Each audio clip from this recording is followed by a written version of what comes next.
Meaning of gravid. Gravid.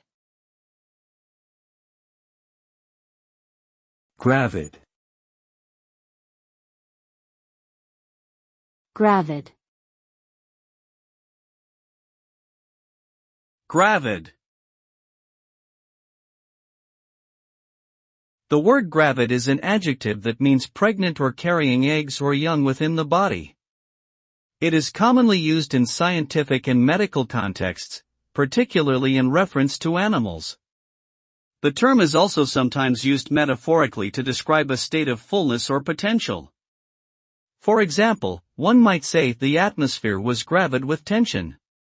In just 84 words, we can understand that gravid is a term that describes either a literal state of pregnancy or a metaphorical sense of fullness or intensity in a given situation.